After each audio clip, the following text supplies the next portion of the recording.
Welcome back to another Conversations with History. We're fortunate enough to be talking with longtime great Michigan lacrosse coach, high school coach, Bill Prahler, who's a class of the Michigan High School Lacrosse Coaches Association Hall of Fame of 2015. And first of all, Bill, thank you for sitting down and taking the time to talk to us.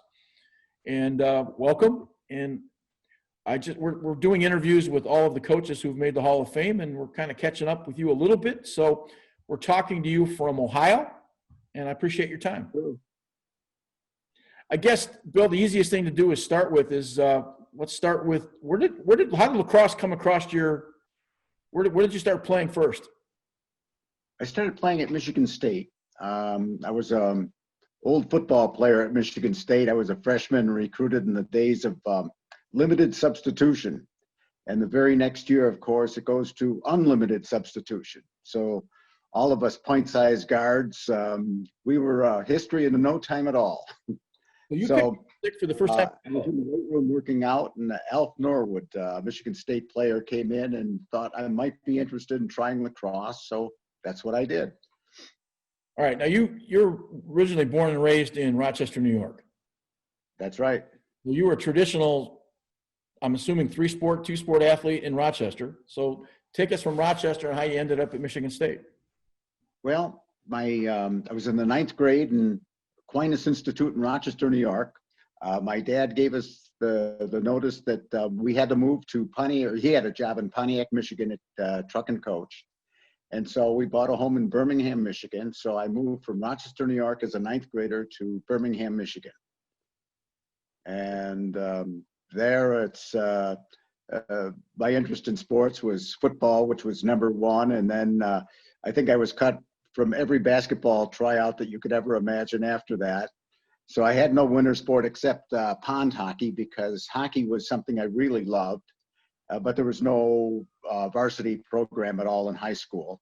And then I went to run track in the spring. So those were my 3 sports, football and then hockey and then track. So are you a Groves or a Seaholm kid? I was Birmingham Seaholm. First year it was named Seaholm. And then prior to that, it was Birmingham High School, right? That is correct, yes. As the suburb started to grow, obviously the Birmingham needed a couple of high schools, which obviously they still have. Yes.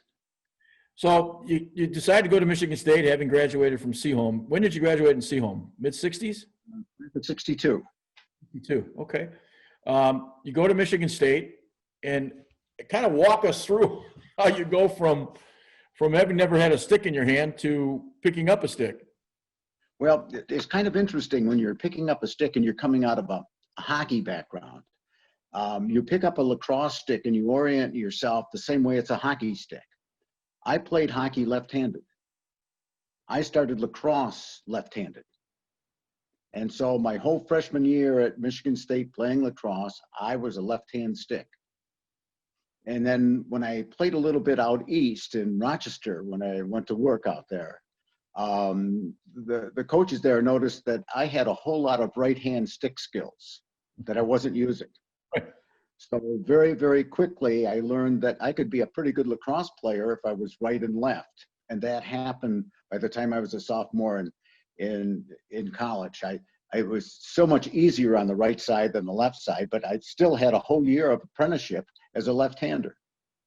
So are you a left-hander or are you ambidextrous? I'm a natural right-hander, but when I played hockey, my hockey background was kind of this, that if you're a defenseman as a hockey player, you keep that puck on the ground, you pass, you're not taking slap shots from any blue line. You pass and you control. And so this whole idea when you're a left-hander, you're trying to block and intimidate passing routes, and that's what you're trying to do. It's not a body checking thing. It's just trying to make sure that when you're up against somebody that you can actually get the stick in the way. And when you play hockey left-handed, it's almost like the hockey stick is a pool cue. How do you write right-handed and eat right-handed, or do you write left-handed? I write right-handed. Okay. I'm curious because I'm a natural left-hander, but in parochial school, they used to tie our left hands behind our back to make us go right-handed.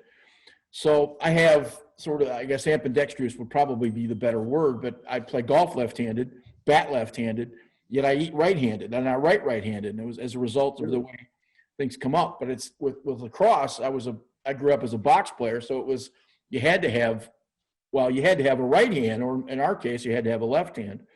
And so now you catch a ball either way. So that's where I was curious as to how, well, you obviously picked up a stick left-handed because it was just easier because you'd been a left-handed hockey player. That's right. I got to believe somewhere you're somewhat ambidextrous. I would think that would be the case. Well, it is, but you know, there's a beauty about certain sports when you start tying them in.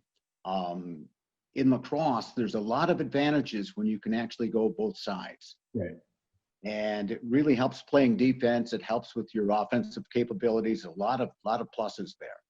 And I think there's a lot of sports where you can't really have a handed bias. You can't be a swimmer and be right-handed. Right. You have to be both hands. Right. It's just the way. Otherwise, you'll never stay straight in the lane. Right. I would think that's pretty accurate. You got to be able to float. You got to be able to be ambidextrous in that sport as well. When you went to state, now it was still a club team in those days, correct? Sure. That's right. That's all we were. Who talked you into picking up a stick? Is I guess the question I'm wondering. Well, Alf Norwood was the first person, and he was a guy that played one of the founders of the very first team, the '63 team. He was from Rochester, New York. He saw me in the weight room and said, "You ought to give it a try." I had nothing to lose. I had seen some of the games played on old college fields, so I came out and I just joined the group. There might have been about 20, maybe 25 of us in the group, and I just got a chance to play a little bit of lacrosse as a defenseman. Yeah. I took it pretty easily because it reminded me a whole lot of playing defense in hockey. You were a lifelong teacher, so I'm assuming you were in education at that time? I was, yes. Yeah. What prompted you, or what influence in early life that you wanted to be a teacher? Where did that start? I knew when I was in the elementary school in the Catholic school in Rochester, I think maybe in the 5th grade or so, that I was going to be a teacher. I knew that. The nuns in our school would say, "Never throw away a history book. Prahler will read it." So no disposable books. I read every history book in our library. I probably read every geography book that you could ever lay your hands on. What was the influence? Where'd that come from? Mom or dad? My parents, my grandparents, they're all pretty avid when it comes to reading and being informed. So I was seeing models of that all around me. Yeah. You realize that was a unique situation in that time period of life. There was not a lot of those kind of households where you had that kind of, it was a different world in those days. It was, but I think I had a lot of inspiration from the nuns in the Catholic school that to be encouraged in scholarship. So there was no problem there. I went through K through 8 through parochial school, so I have the same curiosity. I think was fortunate enough to be able to have that opportunity. So that's a pretty cool thing. It's a hard idea. I can remember vividly when the nuns got us in a line and marched us to the public library in Rochester, New York, all in a little queue line. You can picture this in Catholic school. Yes. You all get in there, you see all the books, and you got your library card and your library card number. And I still remember my number, B3032. How many kids can actually remember their public library card number after all those years? I mean, that's like 70 years ago. Yeah. No, I get it. I get it. I think of just the influence that they have, and I wanted to be a writer as a career, and I came out with such a strong understanding of the structure of the language because of their influence. And I probably knew more about sentence structure in the 9th grade than I did probably from my college professors, because they did such a good job of grounding your basic understanding of education. So that's kind of cool. Yeah. So 4 years at Michigan State, you get a degree. You played. Did you play on the club team all 4 years? I did, yes. So and in between, in the summers, I got a chance to play for the team in Rochester, New York, and I also played for the Detroit team, and then later the Birmingham team. So okay. So we did a lot of summer play. What team did you play for in Detroit? The indoor or outdoor? we were outdoor. We were the field team when they had the games in 1967, the Dominion Games. Okay. On Belle Isle. I was part of the American team that played against the Canadians that day. You were obviously a good athlete. Was there any thought of playing football at Michigan State? Well, I started out there playing football. I was just a pint-sized guard. I was wringing wet. I was 200 pounds. And in the day when I was there, it was limited substitution. So the offensive guards had to be inside linebackers. And the defensive ends were also the tight ends in the formation. And you had to somehow leave 4 players out. You had to play 2 ways. So that's the thing I was recruited into. Now, those are the stone ages of collegiate football. Right after that is the era of Bubba Smith. This is where you can bring in Bubba Smith to play defensive end. George Webster can play inside linebacker. Right. And before that, all these point-sized guys were had very good stability because they had to be out there for a whole lot of plays. Well, my dad's first cousin is Buck Nystrom. So Okay. I was a ball boy on the 66 team. And then my dad actually had played at Michigan State in attempted to play in 47, going back to school. Buck tried to get him to come back. He'd been a professional hockey player at the age of 15 at the Marquette Sentinels. And so he went to state, played for the fall, and then the NCAA found out that he'd gotten $30 a game when he was 16 years old before he went to war. And that was his college career. But I've been green and white for a lot of years. So we share that. I'm sure we share that same love. So out of Michigan State, just out of curiosity, how much playing for 4 years, where was your playing talent at that point by the time you came out of school?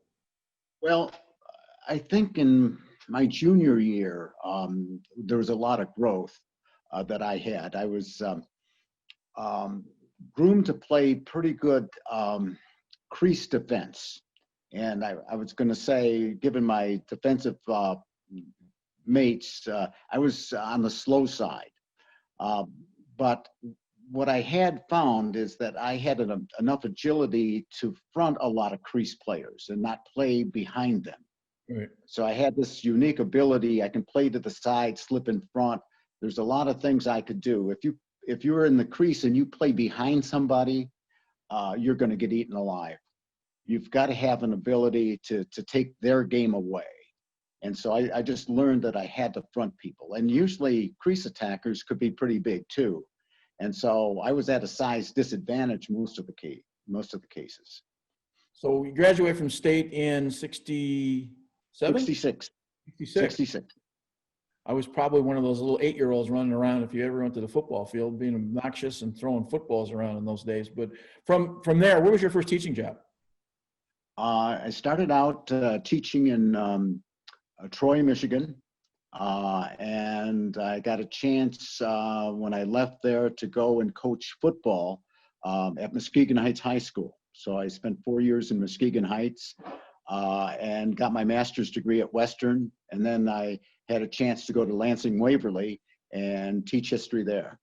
Was that the first introduction to lacrosse for you at the high school level? Well, we started, Rich Kimball was very instrumental in this. We had probably some pretty good kids, and we had some coaches in the area that could who actually had playing experience. Jim Robinson had his kids going to the Waverly schools. And so Jim Robinson and myself, we started a program at Waverly, and first meeting was in 1991. We had about 50 kids that said they'd like to play lacrosse. We put the team together in 92, and sure enough, we only had 25 then. And then we just simply went on from there and just established that team. And right away, we were a club, and the Waverly philosophy at the time was that you could somehow incorporate other schools into your club fabric, which is what they wanted. They wanted to make sure that lacrosse wasn't exclusive, but rather inclusive of the other schools in the area. So your first stop with high school lacrosse would have been at Waverly. You didn't coach any lacrosse at Troy or Muskegon Heights. Is that correct? None of that. Okay. No. So you go to Waverly, and I want to kind of go back a little bit. There used to be a tournament, Chuck Vorse, it was a JV tournament that you guys started, Waverly, that got to be as big of a tournament or an event, I think, as there was in the state of Michigan. That was correct, a huge deal. And if I'm not mistaken, Chuck Vorse was a player for you, was he not? Yeah. And he was unfortunately in a car accident, if I'm not mistaken.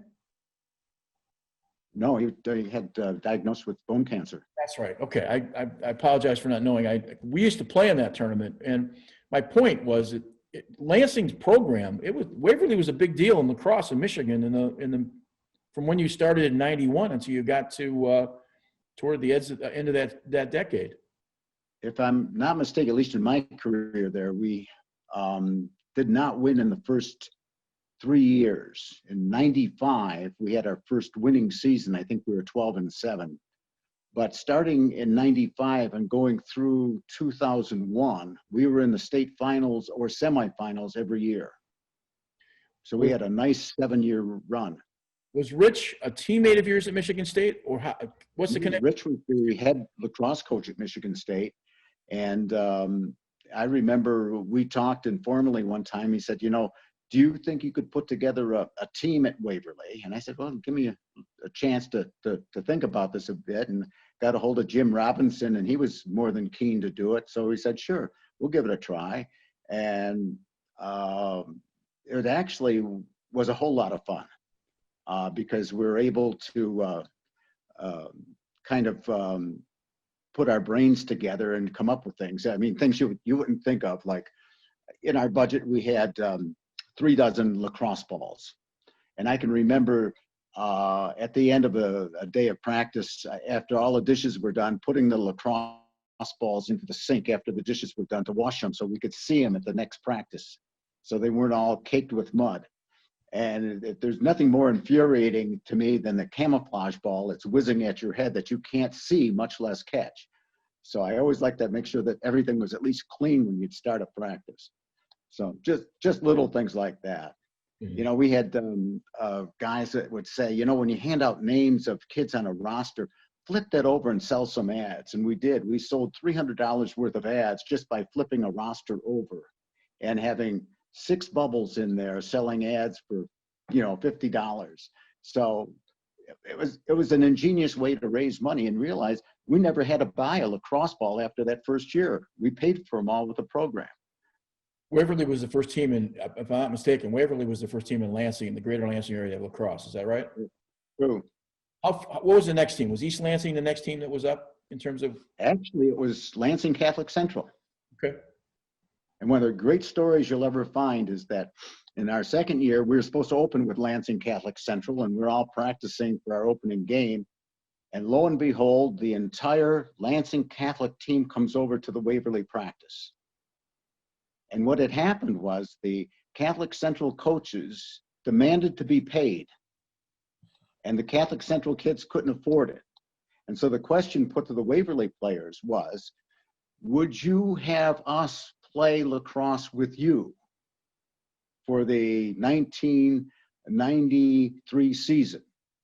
And the Waverly kids huddled, and they said, yes, by all means. And we combined the 2 programs together that day. And I think they've been together ever since. You're right. They're still an MHSAA co-op, if I'm not mistaken. And that's how it started. Wow. Just out of and then so the Catholic Central folded, but then the next team was East Lansing after that. Yeah. And they move forward, and you get into the late 90s and into the early 2000s. East Lansing and Waverly both had really good, strong programs. They did, yeah. So those Friday night games were really good. From Waverly, what did you teach, by the way? I taught world history. Oh, okay. So from Waverly, where did you go? Well, from Waverly, when I retired, I had a call from Bob Stevenson to see if I could help out with the women's team at Michigan State. So it was women's lacrosse, and I had a little bit of experience with lacrosse, women's lacrosse at Waverly. And I said, sure, I'll give that a try. That'll be a good thing to do. And so Bob and I did that. I should tell you this story. You'd appreciate this. Last game I think I had in high school coaching women was losing in the state playoffs to Grand Rapids Catholic Central. And they had a very, very good team. But my next experience, strangely enough, is I'm heading off to coach Michigan State against the University of Florida. Bob Stevenson gave me a job when they took the field, and we played them down in Orlando at the home of Central Florida, CFU. And what was really interesting was he said, tell me how many there are and how big they are. And I remember this to this day. I told him there were 47 University of Florida players, and the smallest player was 5'10", 150. Oh, God. And all I can tell you, I just got introduced to college metrics that day. You could just see they were just recruited and built off of size, and there's no substitute sometimes for size in women's lacrosse. That was one large team, not just in number, but in size of the players. Now, you coached Waverly from the early 90s. When was your last year at Waverly as a men's coach? As a men's coach would have been a JV coaching in 2002, I think. Okay. So on the high school side, did you coach, I know you eventually coached at Okemos, and we'll get back to that, but did you coach so you went from Waverly to Michigan State as the assistant girls coach, yes? Right. Okay. That's true. Having gone from high school to also coach Michigan State girls, and I was there for 8 years, we share that commonality. What went through your mind when you knew? I always think of women's lacrosse as being Ferraris and watermelons in comparison to men's lacrosse. And Okay. What went through your mind as far as taking? I know Bob had the job and you guys went together, but just sort of, what was your recollection of going into the world of women's lacrosse? Well, here's to me the big thing. It's a difference in culture. There's very few similarities. It's a difference in culture.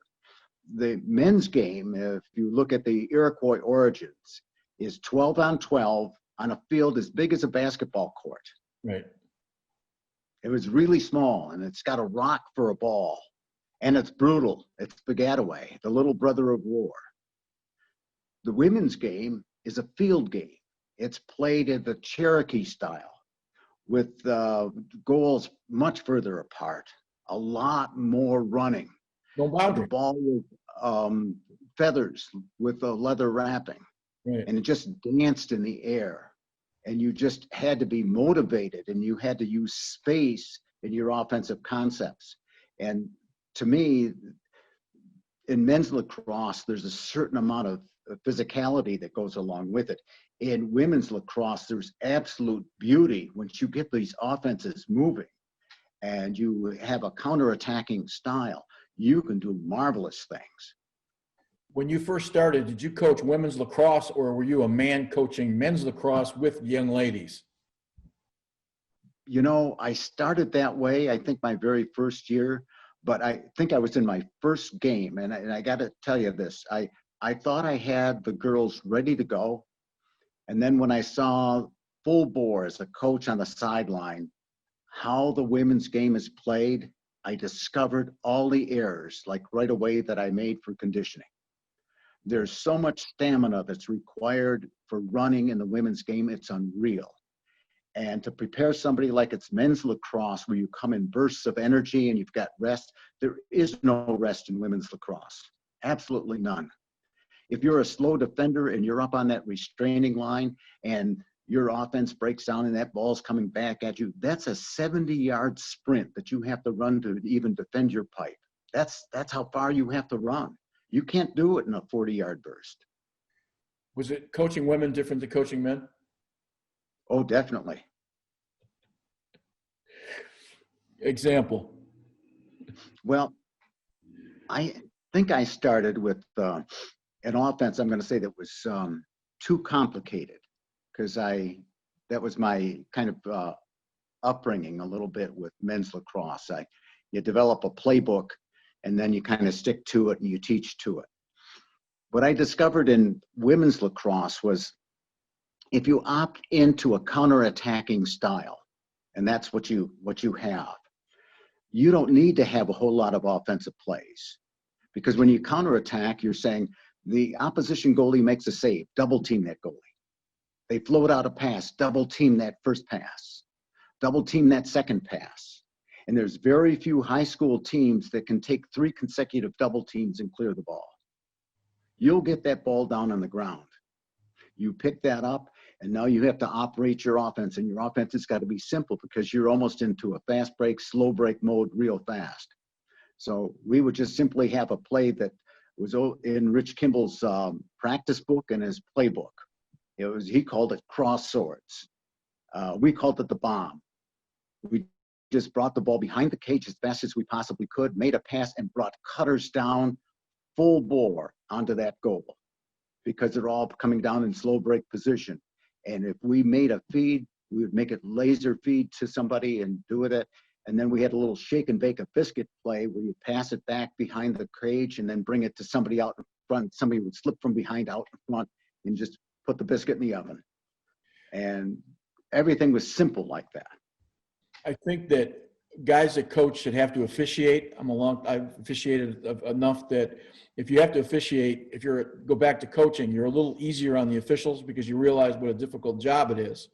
It would be nice for men who coach high school and college men to go coach some young women, because I think that the difference changes your approach to the way you coach the game. And it does the whole visualization of space. Yeah. Because space creates offense. We used to say that in men's coaching in the clinics and everything like that. But I can tell you, there's a tendency when you operate in guys lacrosse to get compacted, and it's easier to defend a compacted offense. When you spread it, it's so much harder to defend. And the same is true in women's lacrosse. You can't cover somebody full bore coming down at a sprint from the restraining line to the goal. Yeah. By being in a stationary position. You just can't stay with them. How long did you coach at Michigan State? I coached there 3 years. Okay. And I can say that every year we had a winning record at Michigan State, every year. And I do remember kind of an interesting piece. Rich Kimball, years ago, had given me an idea that to be successful at coaching, you've got to practice this whole idea that in the last 5 minutes of the game, you've got to put the game away. You've got to ice this victory. And he used to always practice a scenario. You're ahead by 2 with 5 to go. You're behind by 2 with 5 to go. And so what we would do at Michigan State, my first year, is we would practice that scenario. We would say, and I remember the first practice I conducted that way. I said, we're behind by 2 to Michigan. And I remember the girls saying, we'll never be behind by 2 goals to Michigan. We'll have those guys whooped. And I said, okay. It's not Michigan. It's Navy. You're behind to the Naval Academy by 2 goals with 5 minutes to go in the game. And so we practice that scenario. We get down to Orlando and that first encounter, and sure enough, on that Sunday, we drew Navy. And we were behind by 2 goals with 5 minutes to go. And it's like the light went on for those girls. Right. Exactly the scenario that we practiced. Yeah. There's an old story about Ben Hogan, and he hits a very unusual shot under a tree, around a corner, up on a green, and somebody had asked him at the end of in the press room, was that a lucky shot? And he kind of bristled and said, young man, I practiced that shot on the range for years. He says, I don't ever hit a shot that I don't have some idea what's going to happen. He says, luck's not involved in my game. And I think there's a certain amount of that. If you practice it, you get better at it. You put people in situations that they don't understand. You draw it up in the dirt, as some coaches have done in the past, and you're asking for failure. I think that's pretty accurate. Yeah, that's true. At State then, where did you go from Michigan State? To Okemos girls? Yes, yes. I had a chance. The girls asked me to kind of take over the program. I just thought that like Sarah Tisdale was a player that I knew well. I thought she would be an excellent coach for Michigan State, and she took that job. I just recommended her. I just thought that would be, the girls just needed somebody that they can relate to, that they would be understanding, that could teach the fundamentals of the game, and they just probably didn't need another guy trying to boss them around.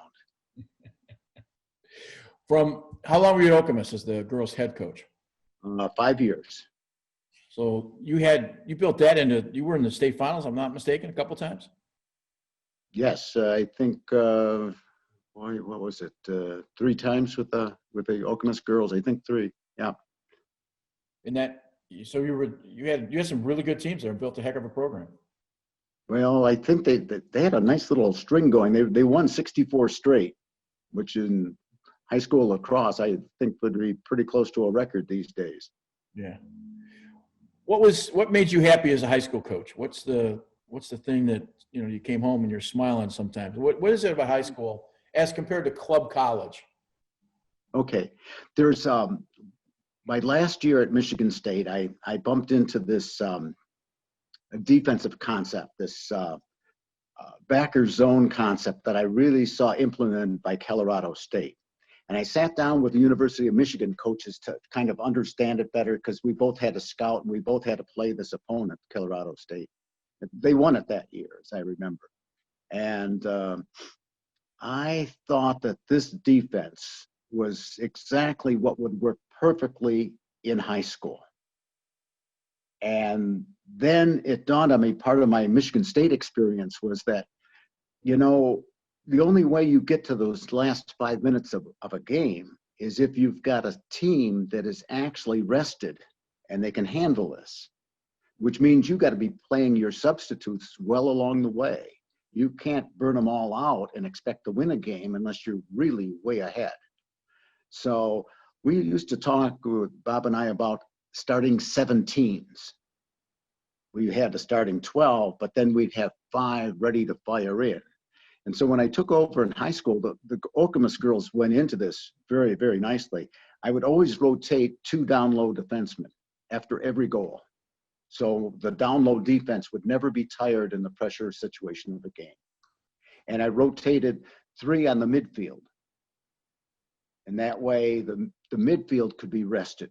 So when it came crunch time, we would have players out there that had field experience, and then we can withstand any injury.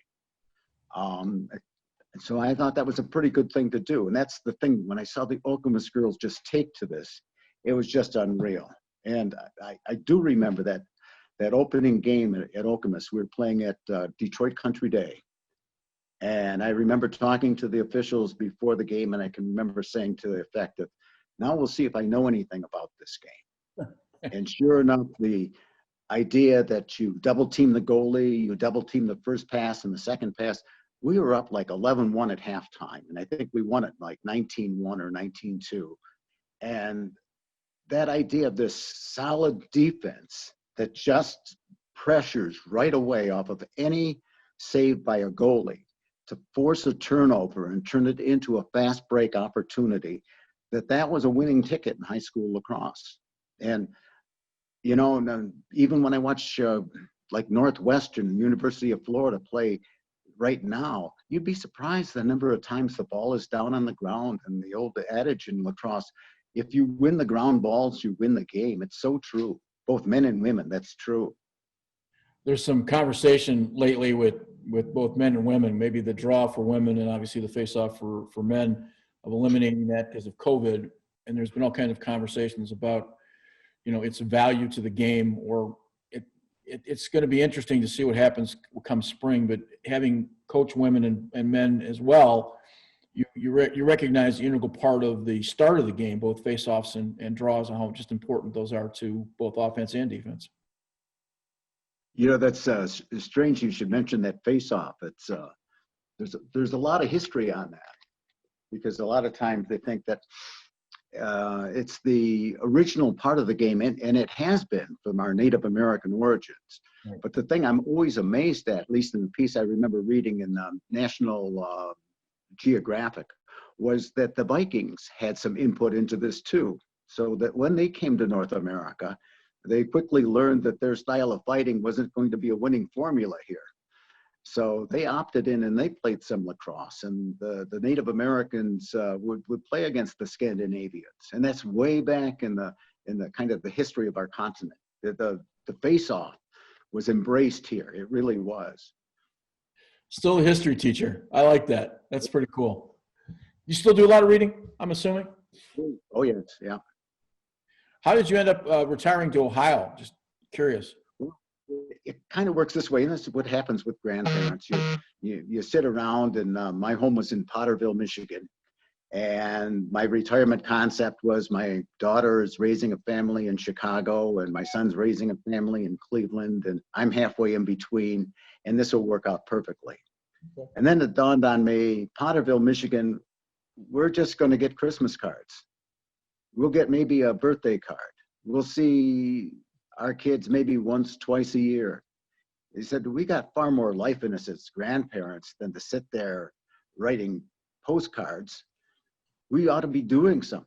So a lot of my buds, what you do is you anchor yourself towards one in your family so you could travel to the other. Right. And that way, as a grandparent, you can go watch your grandkids play. I've got 3 boys, grandsons in Aurora, Ohio. It's just a pleasure to go watch them play baseball. Yeah. Well, Bill, I appreciate you coming aboard and having a conversation with us. You are a highly respected both teacher and coach. And I've had the good fortune of actually coaching some of the girls that played for you in high school. And they always talk so highly of you and your process and being a fair guy and being a great teacher and a great coach. So that's your sort of legacy, is that you've left this great trail behind you. And I do really appreciate taking the time out to sort of encapsulate your background and part of this with the interview for the Hall of Fame. And you go in with, you're in the Hall of Fame with a lot of really good, outstanding men and women. So I appreciate your time. Thank you very much.